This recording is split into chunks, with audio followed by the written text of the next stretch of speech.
I was watching the Demetrius Johnson video about UFC 322, 322, JDM versus Islam Makhachev. Of course, he just talks about the main card, but because you know how it is, who cares about the prelim guys? Just a bunch of fucking randoms. Who cares about them? I was watching this video and I thought to myself, does Demetrius Johnson even watch fights? Does he even watch them? Like you see on his YouTube video that he watches fights, right? I don't know how he does it. Doesn't get copyright struck. I don't know. I don't know how that happens. Like if I did it, I would just get nuked in 3 seconds, right? But he can't do it for some reason. Nothing sus about this, huh? Nothing sus about this. But I was watching the video and I thought exactly this. Does Demetrius Johnson actually watch fights? Is he brain dead in the head? Or he doesn't watch fights? I remember him say something ridiculous that made me just rethink anything about him. You know what I mean? It was like watching the Gilbert Burns fight against JDM. I remember him saying that this was the first time he was seeing JDM fight. I don't get it. I just don't get it. Does he watch it? Before, did he just watch the co-main and the main event? Did he even watch the UFC? Like, I understand that. He's his job doing MMA, right? It was his job, so he just maybe got sick of it watching it or something like that. But like, I know that he wanted to be like a gaming channel, and because people wanted him to talk about MMA, he became an MMA channel, right? But holy baloney, does he even watch fights? with like the podcast with the Guru watches every single fight. Even like if he's not there, he watches them back, right? Because it's his job, right? It's his job. So he watches them back and like then tells about them. He doesn't even do that. Doesn't even watches them back. He just doesn't watch them as if they don't even exist. Like, how are you supposed to like have an opinion on anything if you don't watch fights? And we will come here. I know this is a long intro, but I'm just shocked. When I listened to this, I went nuts. Just like, what are you talking about? Do you even? It's kind of like when you listen to the Weasel sometimes, you're like, what are you talking about? What is this? If you're wrong, right, in a prediction, no one is gonna kill you, right? Maybe on the internet, some weird inbreds like kill you or something, but like a lot of times you make a prediction, you think, I think this is gonna happen, but you give like an example of what that fighter does, and you think he's gonna do this, and maybe he doesn't, and he just gets slapped or taken down easily, right? It's fine. You make a prediction on things you know the fighter may or may not do, on the strengths and the weaknesses, and you think it's gonna work against a certain fighter. But this one, I don't know what DJ is smoking. I don't know what he's doing. Let's start. Co-main event, we have Zhang Wei Li taking on Valentina Shevchenko. Blah, blah, blah. And amazing things. And we saw Leon Edwards is when he fought Sean Brady, and he ended up getting submitted. A lot of people did not see that coming because Leon Edwards has done some amazing things in the division. He's not a high volume guy. He has some great fights with He has done amazing things in the division. Like what? Beating Usman. Okay. Beating Washed Covington. And Covington was like getting his groove in round 5. Like, do people not remember fights? Like, in the first Usman fight, he was losing. Then he KO'd Usman. Right? In the second Usman fight, clearly Usman wasn't there still. That's my opinion on it. Okay? Usman was still like absolutely knocked out. It wasn't himself still. Right? That's what I believe. Maybe it's cool, but I don't even like Usman, so I don't know why I'm saying this. But I believe this. I don't like Usman. I believe that Usman wasn't himself during the second fight. He was still like concussed, clearly. He shouldn't have taken it. He shouldn't have done like Volkanovski did. Take a year off. Heal yourself up. The Covenant fight was trash. was terrible. It out-grappled Covington in some ways. That's what he did, right? Reverse position, keep it standing, stuff like that. But here's the thing that people forget, right? Covington is small. He's not big. If you compare Covington to Brady, Brady's massive. He's huge. As a back, there's like enormous. And it's a difference between Usman and Covington against Brady. Brady is a grappler. Usman and Covington are wrestlers. Completely different. If you look at the Bilal fight, for example, Leon Edwards was winning many times in the grappling, like taking the back. At the end of round 5, was just beating up Bilal. Like Bilal won sequences of rounds because he'd hurt Leon on the feet with boxing, because Leon is stupid and wants to be perfect, and he just stands there. He always does this. Always. By the way, he has done incredible things in the welterweight division. Alright, he beat Usman. Good win. Covington, decent win. Then what? Nate Diaz? Like, what are we talking about here? Barberena? Like, come on. Colby Covington, outstriking him, beating the bricks off him, and then he was able to knock out Kamaru Usman to win the welterweight strap, and then he...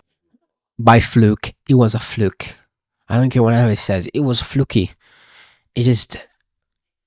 He got lucky. Yes, the coach told him to throw it, but... You're making out to be as if he just owned Usman and then he KO'd him in the 5th round. Like, that's not what happened.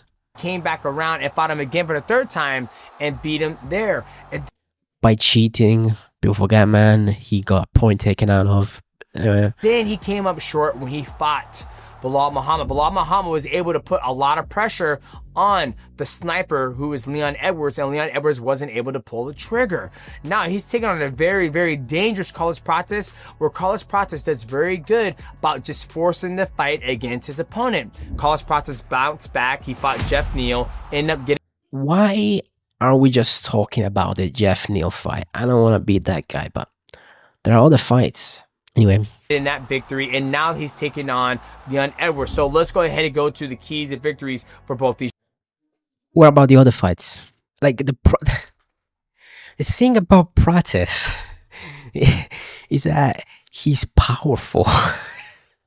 Like, he is. If you look at Prates is a low output fighter.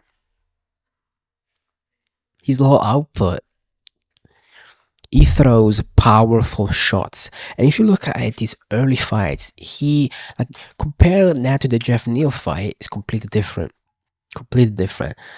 In the early fights, he just step in right hand, step in left hand, body kick, step in left hand. I'm not joking. In his debut, he looked like shit. It was terrible. But the thing is that he's long. He has these long legs, long arms. So he has a lot of power. He has a lot of power in his hands. And his knees is really, he is like a sniper. Like, you calling Leon a sniper, but Carlos Prates is a sniper. He goes there for like those specific shots that then knock you out because he's so powerful. Or hurt you bad. He goes with stepping knees and stuff like that. You know what I mean? Leg kicks, but anyway, let's Carlos continue. Prates, key to victory number 1 is that he has just got to be a dog. He's got to take the fight to Leon Edwards. He can't give Leon Edwards the opportunity to set up and look for that sniper shot. That's what Leon Edwards likes to do. He likes to be comfortable in the fight. If Carlos Prates can push the pace and get in his face against Leon Edwards, he should be able to get the finish on.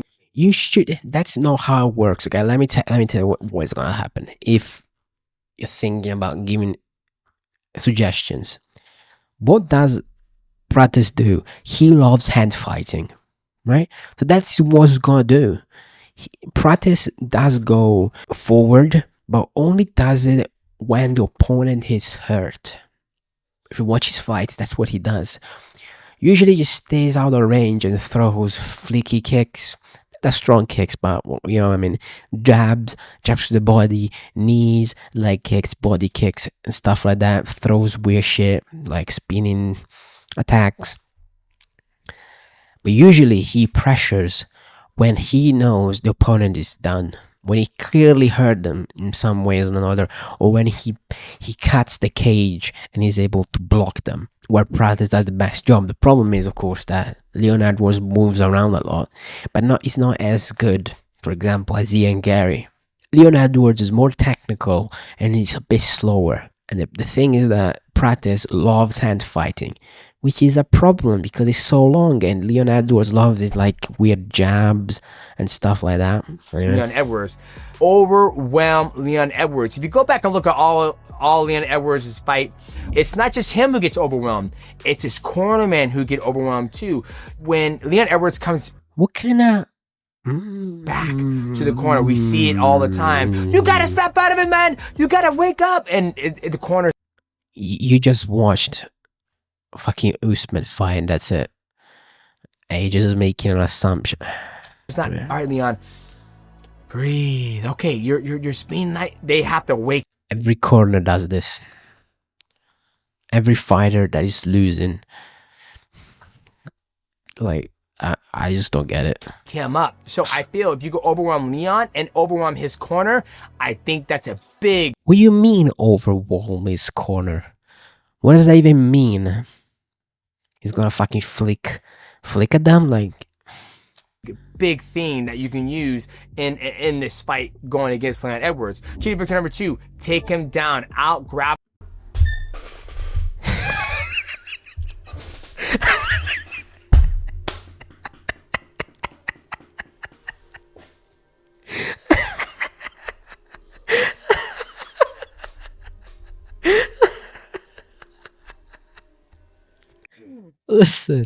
Listen, Carlos Prates could go out there and fucking take down Leon Edwards. Okay? That could happen. I'm not saying it cannot happen, but can you point to me one fight where Carlos Prates shot a takedown? Never. It's never gonna happen. He doesn't even control on the ground like against Ian Gary, like in the 5th round. He didn't even control him. He tried to punch him. What is this? Take him down. Prates is a striker. He's a pure striker. He has good takedown defense, but he will not go for like a takedown. Dude, this is not Borjaro. Even Borjaro, Caio, well, it's called him. Like, he doesn't go for takedowns as much as you think. He goes for one takedown, and if he doesn't get it, he goes like, alright, I'm stuck on the feet now. That's what he does. Carlos Prates takedown Leon Edwards. He's a good grappler. Just because he got grappled by Brady doesn't mean he's bad. The fuck? He reversed position against Bilal, so it's not that bad. He stopped Usman takedowns. We have seen what happens against Buckley, even though Buckley was stupid in that fight. But you know what I mean? Like, Leon Edwards is not a bad grappler. He's a decent anti-wrestler. What are we talking about here? That's not Prates' keys to victory. That's not how Prates fights. For him, Leon Edwards does have some great takedown defense, but if you take the same recipe what Bilal Muhammad and what Sean Brady was able to do to Leon Edwards, you pressure him on. Brady and Bilal are wrestlers and grapplers. Brady is a grappler, submission. He does submissions. That's what they are. So of course, they go for takedowns because that's what they're best at. On the fence, you take him down, pass his guard, get the back, body triangle, look for the submission choke there. Now let's flip. That's not how it went. That's not how it went even in the Sean Brady fight. Did you watch the fight? the page and go to Leon Edwards. Key to victory number 1, he's got to get himself to a position where he can be comfortable and find that sniper shot. Force Carlos.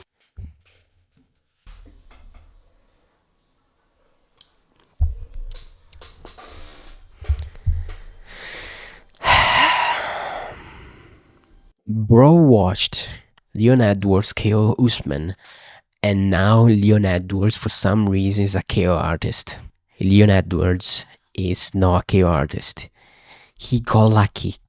Carlos Prates KOs everyone besides Ian Gary. God damn, why is he so good? I mean, why is Ian Gary so good? But like, what are we talking about here? What do you mean find the perfect shot to KO Carlos Prates? What are we talking about here? What are we talking about? What do you mean? That's not what he should do. He should like chop the legs, clinch, and tries to like stifle Prates. Be the one to hand fight, attack the body, make Prates slower, try to gas him out, chop those legs down, chop them, chop them, chop them. Yes, go for takedowns. Leon Edwards should go for takedowns against Prates. Prates to stifle him as Ian Gary did. Go lateral, move, get on the bicycle. Don't sit in front of him, allow him to be able to do combinations and overwhelm you. Go lateral, find a spot, pick the That's not how Leon Edwards fight. Shot and pull the trigger and execute. He doesn't fight like Ian Gary at all. He's way slower. He's more precise, but that has less output. Whereas Ian Gary just throws. Executed. Key to victory number 2, you gotta defend a takedown.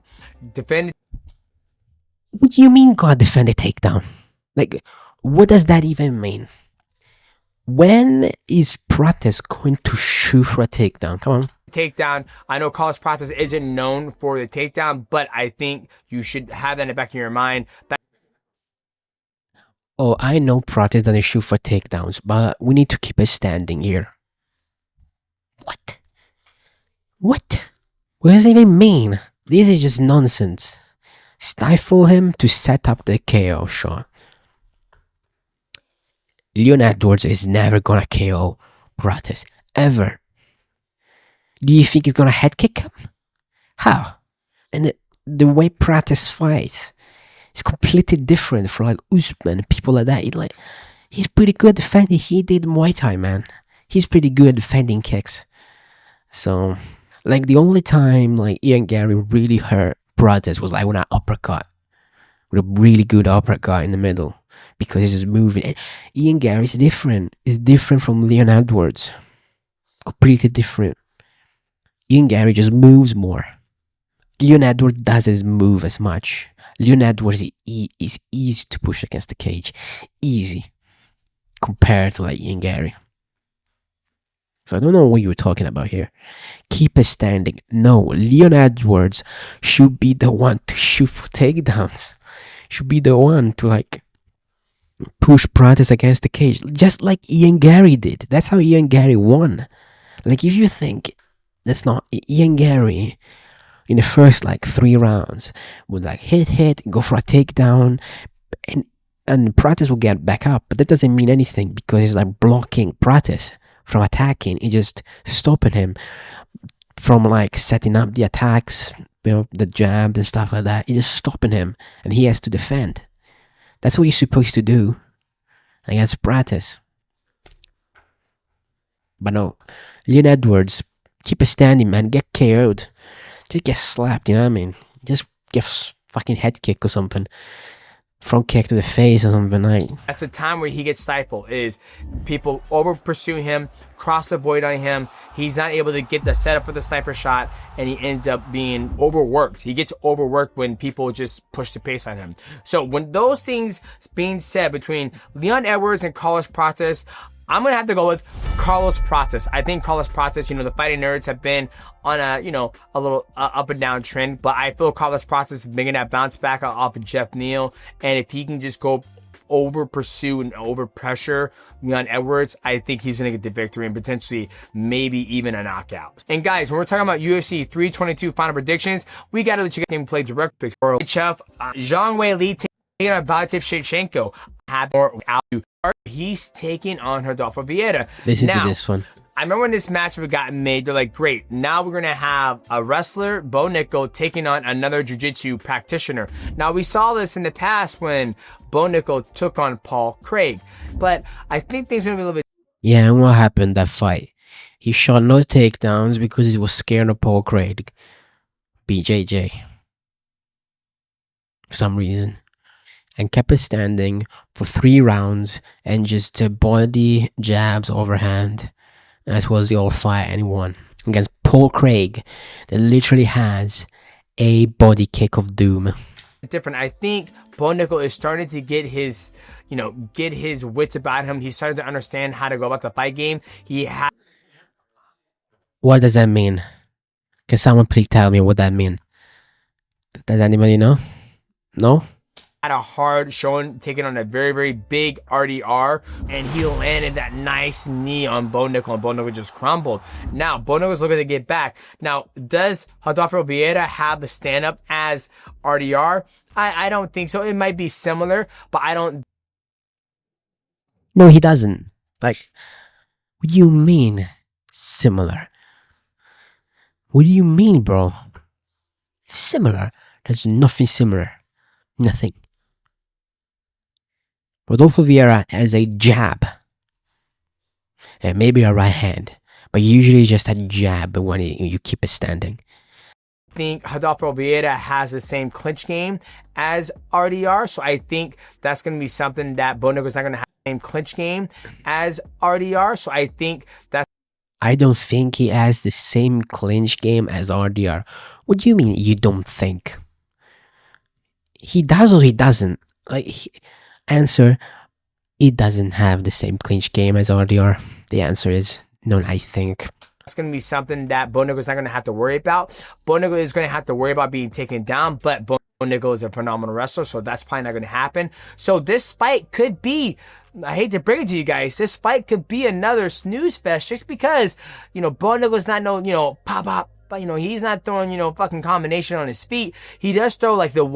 Who does in the middleweight division? No one. Usually just one shot. Is 1, 1, 2, low kick, 1. That's middleweight. 1 overhand right, left hook, 1, 3, overhand right. But it's not a pop angle 2 and body kick. So when I look to the keys to the victory, there's not going to be a whole lot because... he always does this, by the way. DJ always does this. Bo Nickel, he doesn't really do a whole lot on his feet, right? So key to victory number 1 for Bo Nickel is stay on the feet. Don't let this man take you down. Because if he does, he's probably going to out grapple you in the submission, the jiu-jitsu world.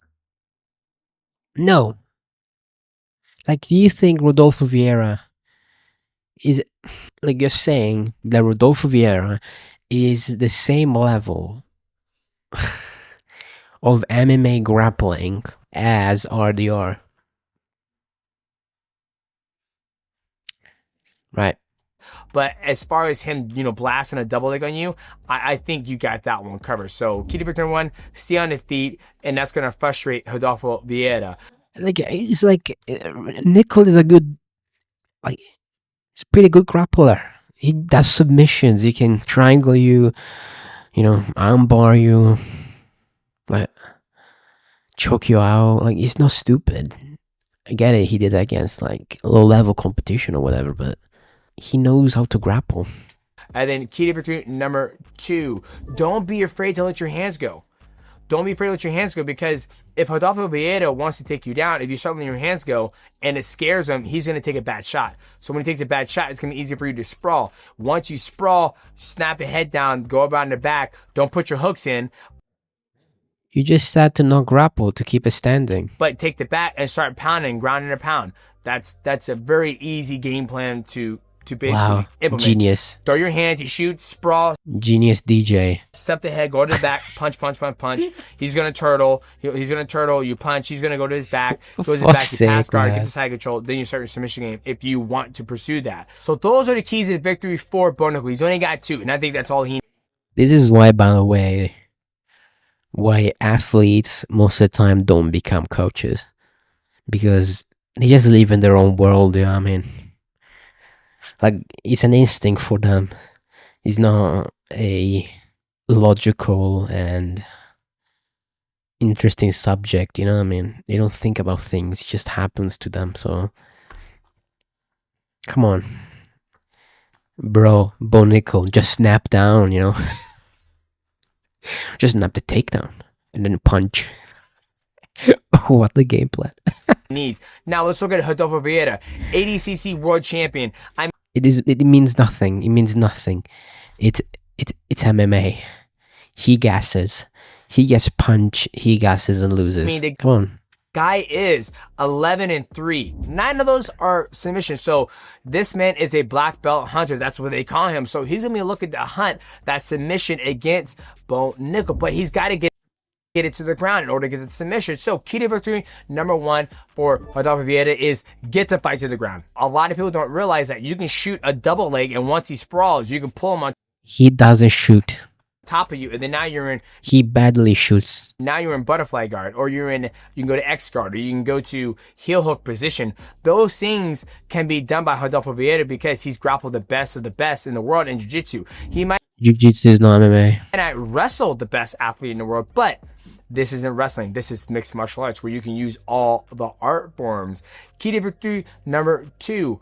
Do not allow Bo Nickel to dictate where the fight goes. Over pursue him. If you over pursue him and cross the void to get in his space, he has only 2 options. He's either gonna clinch and start striking, or he's gonna shoot on you. So if he shoots on you, you get the chance to sprawl.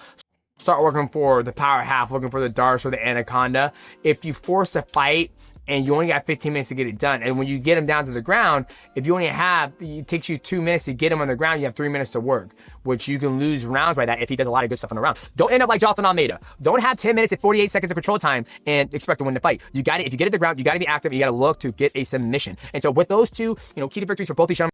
Or do ground and pound. Being said, I'm gonna have to go with. I'm gonna have to, with this one, I think either guy can win, but I like the 9 submission victory, so I'm gonna go with Rodolfo Vieira. I like a guy who's always looking to finish the fight. It's gonna be very hard for him to finish it because he's got to take out Bo Nickel, and Bo Nickel is no slouch. Once again, I think either one of these guys can win it, but I'm gonna go with the guy who has 9 submission victories. He seems to get it done. ADCC world champion, so we're gonna go with Rodolfo Vieira. It's fine. It's fine.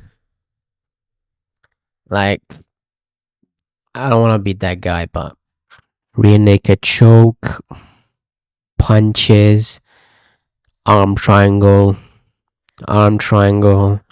rear naked choke, punches, arm triangle. Then after that, Sean Brady, who's 18-1, taking on Michael Morales, who's 18-0. I feel like any one of these guys, if Michael Morales does an impressive win or Sean Brady does an impressive win, these guys will be the next in line when it comes to the 170-pound strap. What do you mean? If Sean Brady wins at all, he's gonna be next. What? Even Michael Morales may be next. Who's gonna fight? Ian Gary? Bilal Mohammed? Come on. These guys can fight the winner of Islam Makhachev or JDM, or unless Ilya Topuria comes up and spoils the party. But when you look, this is like the stupidest thing I ever heard. What do you mean Ilya Topuria spoils the party? How?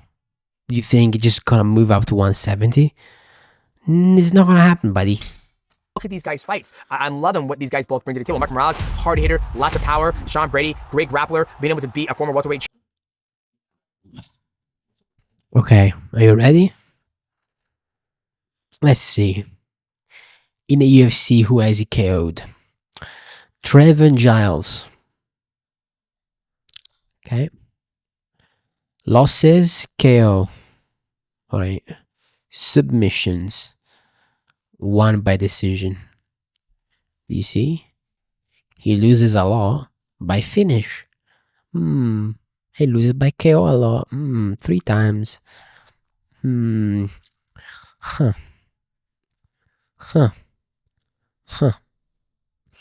Is that interesting, huh?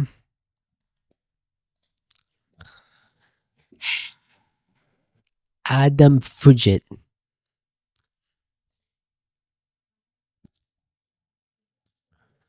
Huh. 3 KO losses, huh?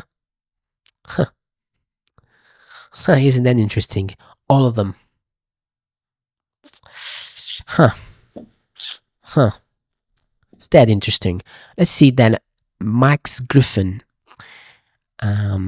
We can KO Max Griffin. Oh, seems like he's not a KO artist. Since he cannot KO Max Griffin. Interesting. Jake Matthew. Cannot KO Jake Matthew. Neil Magny. Oh, he KO Neil Magny. Congrats. With an elbow. Spinning elbow on the ground. Wow. And then he KO'd the corpse of Gilbert Burns. Congrats. KO artist. Listen, Sean Brady is super chinny. Like, he got KO'd by Bilal Muhammad. So you know, you can put that in consideration. You know what I mean? But he's not a KO artist. Just because he KO'd Neil Magny and Gilbert Burns doesn't mean he's a KO artist. Why did you call Prates a KO artist? Which he is. He always goes for KOs. Always. If it was like Carlos Prates, he KOs Max Griffin. He sleeps Jake Matthews. I mean, come on now.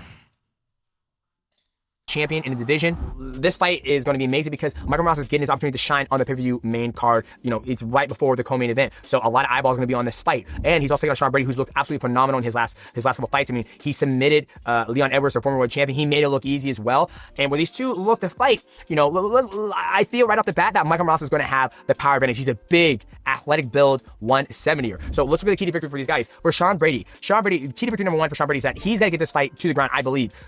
No way. No. Reason why is because I feel like that's where he has advantage over Michael Morales. No. No way. Incredible analysis from DJ. He's athletic, he's fast, he's big, he hits hard. You can stand with them, but don't stand to engage in the strike, and stand with them in order to draw him in so you can get the wrestling going. If you have somebody busy defending a takedown, using a wizard, always trying to keep their balance, they're not on balance where they can start letting their hands go. And that's why I like, you know, the key victory one is start implementing the wrestling and jiu-jitsu. Keep his hands busy with that aspect of it, right? For real, does he watch fights? Number two, if and when you do get in the ground, you have to focus on wrestling, not jiu-jitsu. There's a difference. When you start to do jiu-jitsu, does he watch fights? You know, does he watch them? You stay in half guard, you stay in guard. When you start to wrestle, you want to keep his back on the ground. You always want to change position. If he starts to wrestle up, you go in the front, you go head and arm, you snap him down, you get all that pressure on his head, snap him down, and then force him to start working the we don't watch fights, do we? I was really talking about it with my professor. Wrestling is Mr. Taco Man, what's his name? He dominated them on the ground. Not just Leon Edwards, right? He just dominated Kevin Gastelum easily. Like, he just bullied him like it was nothing. If you watch the fight, he just abused him on the ground. Kevin could just move. The same with Leon Edwards, right? When he got on the ground, Leon Edwards has had like so difficult for him to get up. What? Do we watch fights? Do we know how he fights? If somebody turtles, you don't go around and take the back, right? You go around and take the back, you put your hooks in, they're going to roll through and they're going to be able to come on top. When you wrestle, you go back in front and you get the head and arm and you start shucking them down, punching them, then you start working for the chokes and guillotine. That's the difference. I would like to see him come in front and start doing that, because when you get the back, people are able to turn and get the hooks out and then you end up on bottom. So key to victory number two, wrestle, not jiu-jitsu when you get on top. Key to victory number three, keep him guessing. You've beaten a world champion before, you know what it takes, crossing the void, fighting on the feet, fighting on the wrestling, clinching. But it's different. Leon Edwards is a bitch. He thinks too much. Fight him everywhere. Michael Morales has power. He has some power. He has some good boxing and stuff like that, which Leon Edwards doesn't do. Ability of all mixed martial arts to keep the fight wherever you want it and keep him guessing. Now let's go to Michael Morales, which is somebody that has been just knocking people out left and right. Athletic. Has been KOing people left and right. Let's look back again. Let me see. Going people left and right. Yeah. Gilbert Burns and Neil Magny. Mm-hmm. Right. And if you think, oh, but look at the amateur scene. Look, he kills everybody. Wow. Does that matter? It's the amateur scene. 6-5, 2-0, 2-3, 0-0, 1-2, 0-0, 3-1, 3-1, 2-3, 1-2. I should be impressed by this. 8-5 is decent. 9-3 is decent by his decision. Look.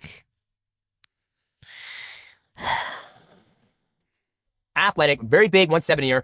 The key to victory number one for him is make him respect your power, right? Sean Brady is very good on the feet, but I don't think he possesses the power that Michael Morales does. Sean Brady is really good on the feet. He's not good on the feet. He isn't. He's not good on the feet. He's literally not good on the feet. And when you have that sheer power and you hit somebody, you can change somebody's perspective of the fight by just blasting them with a hard right hand, even if they block it. And I think Michael Morales has that power to. It's not. Because Sean Brady is a wrestler. Do that. If he just goes whack, and Sean Brady's like, holy shit, that guy hits hard, I don't want nothing to do with it, he's going to shoot a takedown. So keep it number one. What's it going to shoot fucking takedown? It's fucking Sean Brady. What do you mean? Do you think Sean Brady is going to strike with him? Do you think he's gonna fucking pop the jab, the crafty jab, big meaty hooks, flicky low kicks? What are we talking about here? Make Sean Brady respect your power, which is going to lead into key to victory number two. Once he respects your power and he's afraid of it, he's going to start taking bad shots. Once he starts taking a bad shot, you're able to sprawl, force him to take a bad shot, and then don't. Bad shots.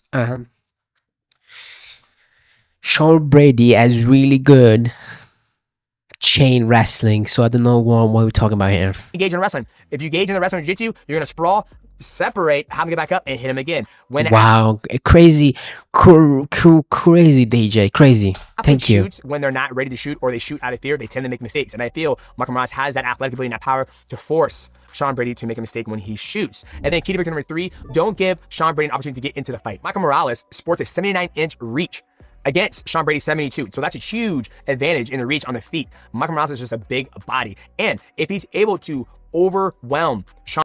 Yeah, but by being so big, the hips are really low for Sean Brady to get and take him down. Sean Brady, the same thing that Bilal Muhammad did to Sean Brady. And Bilal... Has nothing to do with that. Do we forget about the fight? It's because Bilal has 90% takedown defense. He has like legendary level takedown defense. And he's a decent pressure boxer. But the reason is because he has 90% takedown defense. That's it. And Sean Brady was a bit of a bitch in here. Looks like he sold for this fight, but who cares? Michael Morales was being taken down by Neil Magny. Muhammad doesn't hit hard, right? Everybody says he's got pillow hands when he fights. Where Michael Morales, he hits people and they fall down. So that is a good way for Michael Morales to be able to get the... He hits people and they fall down. Over Sean Brady by cross the void, get in his face, and use that reach He KO'd washed Gilbert Burns. Congrats. Frustrate Sean Brady to get inside the void because he's not as long as you. He can't pop a jab. He probably could, but as long as you have an understanding of the void in the distance, it's going to be hard for him to hit you, so you have the reach advantage. So with those things said, in this fight, who do I have? I don't know. It's like there's not even an argument. There's not even an understanding of the fight. It's just yapping and saying nothing. Sean Brady or Michael Morales? Let's see. I'm gonna go to undefeated fighter. I no think way. Who's undefeated the black guy in the UFC. Granted, he hasn't fought nobody on the level of Sean Brady, but I feel the way he goes about fight and the way his presence and his athleticism, I think it's gonna give Sean Brady trouble. So for that, I'm gonna go with Michael Morales. Now let us get to the co-main event. By the way, I don't know. Sean Brady beat Craig Jones in a grappling match. Of course, there was no leg locks, but for some reason, with Rodolfo Vieira, it was like important. But here, yeah, man. Like I said, guys, this is an absolute banger card at MSG. We have Zhang Weili taking on Valentina Shevchenko. Now, Valentina Shevchenko is somebody I've always been impressed with. I felt like before she lost to Alexa Grasso, I felt she was the one who's going to be able to break my 11 consecutive title defense because she's just on a different level. At one point, she was just a Muay Thai fighter. She's always evolving her game. But I will say, when she fought Alexa Grasso, that trilogy back and forth, I felt like her game almost hit a plateau. I'll explain why. I felt like Valentina Shevchenko's whole career, she was able to show that she was one step ahead of all of her opponents. Dude, if Jack Slack sees this video, he's gonna fucking stab himself in the face. Like, Valentina literally just has low kicks and decent wrestling. She met Alexa Grasso, and Alexa Grasso was able to compete with her. And then the third one, it felt like Shevchenko was just taking her down, holding her in a guard, wasn't really looking to pass guard. So Valentina Shevchenko was like, okay, well, I can take her down at will, so I'm just gonna lay. You know why? You know why? Because the second fight, they robbed her. Yeah, they robbed her in the second fight. In her guard and not really do anything and just pound from the guard.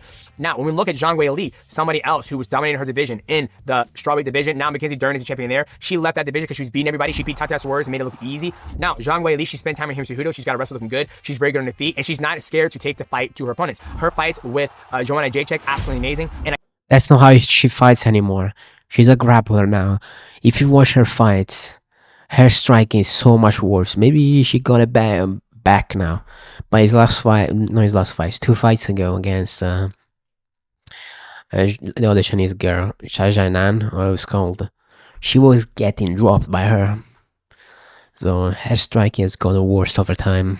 I think Zhang Weili is challenging herself to go up there to see what she can do against Valentina Shevchenko. I feel like for both these girls, are both so well-rounded. I think the biggest thing, like, there is one girl on the screen. The other one is just like a Chinese lab experiment. Look, the keys to victory for both of them is staying a step. Like, both these keys to victory are for both these girls. I'm gonna do that because they're both damn dynamic. They both can wrestle. They both can grapple. They both can strike, right? But I would say the key to victory for both of these ladies is that they have to stay a step ahead of their opponent. Be able to, be one step ahead of the other person because they're both. Thanks, DJ. Thanks. Both too good. I can't say keep Zhang Weili on the feet. She's fine to stay on the feet. Is she? Is she? Is she? Are we sure about that? Have you seen the latest fights? Keep Valentina Shevchenko on the feet. She's fine being on the feet, right? I think this one is more of a technical battle. This fight and the main event is probably probably of this year, probably the highest technical mixed martial arts fight we're going to see because they're both. Zhang Weili has dominated her division, and so has Valentina Shevchenko. They have both been on the top of their game for so long that none of them have a weakness, right? So for that, none of them have a weakness. All being said, I'm gonna have to go with Zhang Weili. I think none of them have a weakness. They're just perfect, guys. They're just the best fighters to have lived. They have no weaknesses.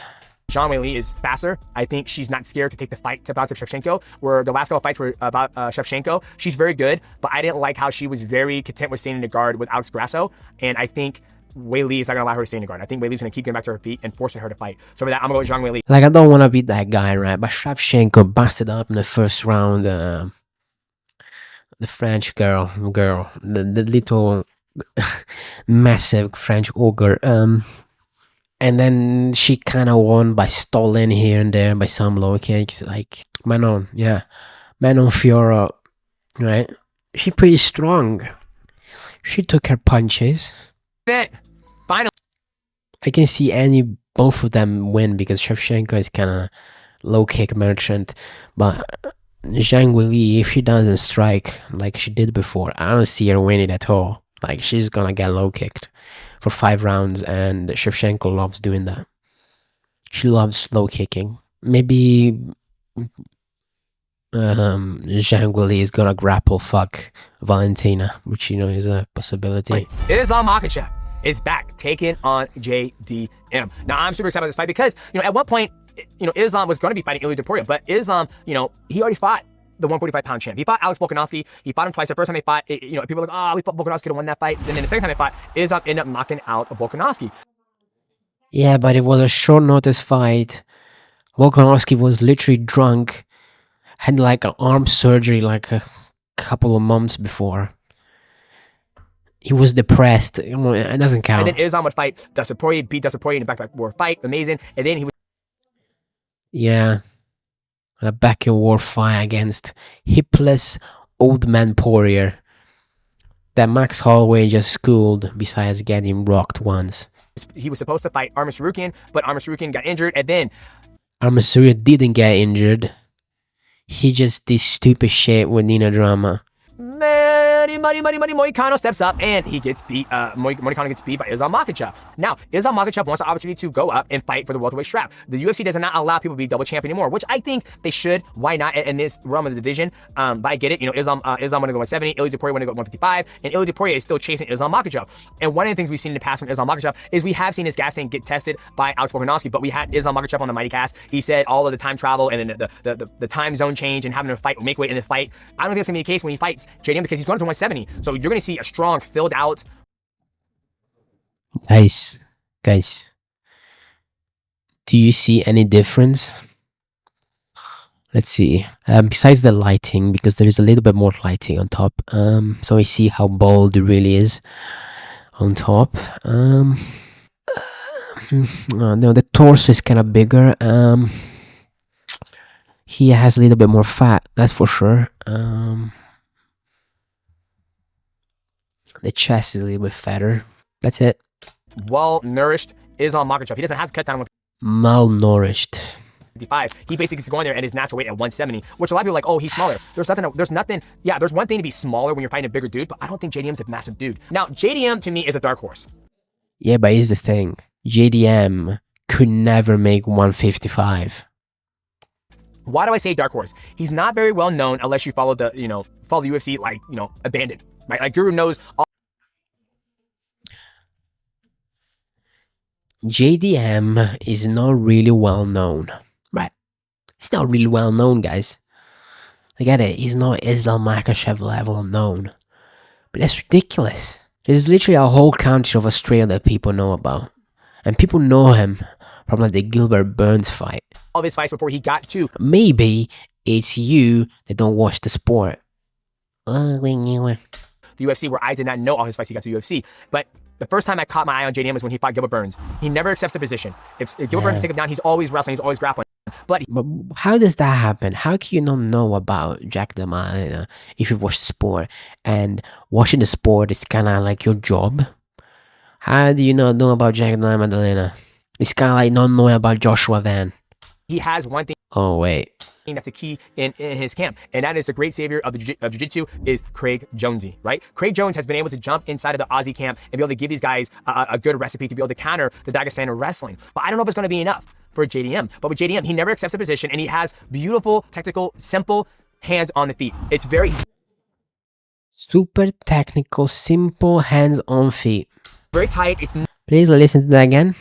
Good recipe to be able to counter the Dagestani wrestling. But I don't know if it's going to be enough for JDM. But with JDM, he never accepts a position, and he has beautiful, technical, simple hands on the feet. He's very super technical, hands on, simple on the feet. Tight. It's no wasted movement. It's very genius, precise, very technical.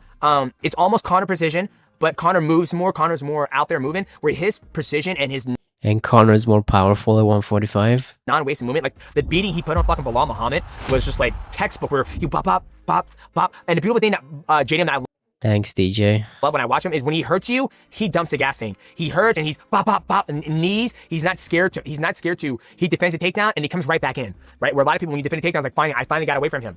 Let me reset. JDM is not like that. He doesn't accept the position. He gets away and he comes back in with a flying knee into the void. That's how he hit Gilbert Burns. Why are we just throwing 2 fights? Why didn't you watch like the other fights? That's how you end up knocking out Gilbert Burns, right? I'm not gonna lie, I can see potentially JDM dropping Islam. I can see it, right? I can truly see it, because if JDM drops Islam, Islam will be KO'd. JDM is so tight, he's just so fucking coil, where he'll pop up, oh, Islam overextends, right hand. I think I can see that happening. But will it happen? That's the thing. But this is a good fight. This is a good fight. Let's talk about keys to victory, and then we'll give my predictions, what's gonna happen. Let's start with Islam Makhachev. Key to victory number 1 for Islam Makhachev. One, I think key to victory number 1, Islam Makhachev has got to use the body kick. Reason why is because JDM is not, I don't take him out. He watched the fight. I just don't. No, he didn't. He didn't watch the fight. Did he? Did he watch the fight? Bobby Green, like, what is this? Yeah, he didn't.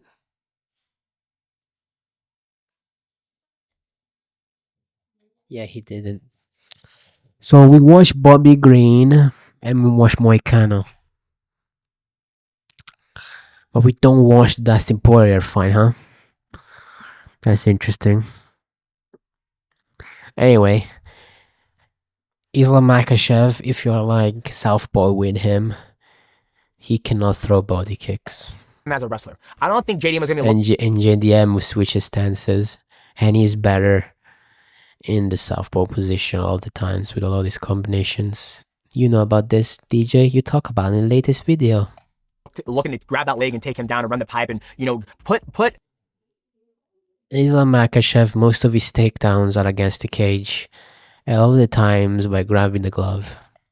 Islam on his back, right? Because if Islam throws that body kick, JDM catches it, JDM will catch it, and once he catches it, Islam's going to come in and start wrestling him. Then now you're. I love this. This is like all in his head. JDM is gonna catch it, and then he's gonna stand there. JDM just gonna stand there. He's not like gonna release the kick and just punch, you know? No. He's gonna keep the kick and just try to take down Islam Makhachev. Islam's world. You're in that wrestling world, right? So Genius. If you give JDM a predicament, thank you, catch GJ. this, you catch it, perfect. Single leg, I'm coming in heavy. We're wrestling. We're in my world now, right? Or I throw it, you eat it, and you eat it. Or 3, you eat it and you throw a right hand, and then I can throw it, your right hand, I go underneath you. So I like using that body kick that he barely does that. Islam throws just to read the defense, right? Like when you watch football and you like the ones that he's able to ragdoll, like people that he fights, like 2 days notice, a week notice, or people that have no grappling. They're not really good grapplers, like Drew Dober or something. Motion. The reason why they motion is because they want to see what the defense is going to do. Like Drew Dober got easily grapple fucked by Moicano, and Moicano is not really that good in the grappling. He's good, but like he's not great if you're good at grappling. You know, if you're like mid at grappling, he dominates you. But if you can put the same level, like slightly lower than him, and you can get back up, it doesn't really have anything. So I think throwing that body kick for Islam Makhachev is a good way to see what JDM is going to do. Key to victory number 2. If you get JDM to his back, focus on wrestling because he has Craig Jones in the gym. He's not going to accept the position. So, hey Islam, wrestle more, need the thigh. If somebody... Thank you, DJ. If you're doing jiu-jitsu or you're doing wrestling, the person is always moving, right? So if you hover over him if you ride him like a wave, right? I take him down. He's trying to push me away. Come back, lift his feet up, put him back on his back, pass guard. He's gonna turtle when you pass guard. Don't jump on his back. Just let him turtle on his back. He's gonna be able to do a lot of octopus guard. That's something Craig Jones is very known for. So those are the key to victories. It's very hard to pinpoint these key to victories, but the one I feel comfortable saying is that when you take him down, be ready to defend octopus guard because Craig Jones uses that a lot, right? The guy's in half guard, you come up, boom, and then you have his back. It's a beautiful guard that Craig Jones has been able to bring to mixed martial arts. Now, key to victories for JDM. Key to victory number 1, keep the precision on the feet. Now, Islam Makhachev has been dropped before in the past on the feet. Now, if JDM is able to stay coiled, pop power. JDM and power, like that jab out, right? JDM is a low output, is a high output, like kind of like Nate Diaz and kind of like Dustin Poirier. When he goes, he keeps his punches, not full power, but he hits in the correct position, right? He hits you on the face, he hits you on the body. He never like misses you, so he never consumes a lot of energy. You know, he's no power. He's not Ilya Taporia. You know what I mean? He does KO people, but Islam's gonna throw that body kick. He does it over time. He inflicts a lot of damage. So he's gonna make a decision. He's not like Jeff Neal. I mean, if Jeff Neal catches you, you're done. Because he catches you flush, you KO like he did to Bilal, right? Staying in that tight bubble that he does and throwing the jabs to see what Islam's going to do. And if Islam, he's typically throwing that southpaw versus orthodox that body kick. So JDM's having a decision. Is he going to block it and throw right hand so they catch it and run the pipe? Or is he going to keep going on the arc so when Islam does throw it, he's taking sting off it because he's constantly forcing Islam to turn. So keep it tight, simple, precision on the feet. Key to victory number 2, when or if you get taken down, look to utilize Craig Jones's octopus guard. What the fuck? What is this? Thanks, DJ. Right? Craig Jones is in the camp, and Craig Jones has a great way of, using his jiu-jitsu in mixed martial arts, right? Craig Jones says, I'm very passionate how MMA guys grapple, and when I give them kind of like my recipe of how to, defend those guys or get back or defend the Dagestan wrestling, it seems to work. So key to victory number 2, utilize Craig Jones and listen to him in between the rounds. No way.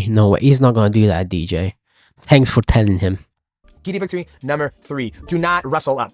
when you wrestle up, Islam Makhachev is gonna be looking to get you in that darts. It's his favorite move. He's hitting on me. He said Dustin Poirier on it. He said Money Moicano. That is pretty much a game over move. If he's able to get this right Yeah, no other person got fucking choked by Islam Makhachev. Just those guys. here, just this position, not this. This right here is pretty much current. So how do you avoid that? Do not wrestle up. Everybody likes to wrestle up with a head and arm inside the underhook, and that's basically a gift wrap waiting to happen if JDM does that. So almost as if they already know about this, DJ.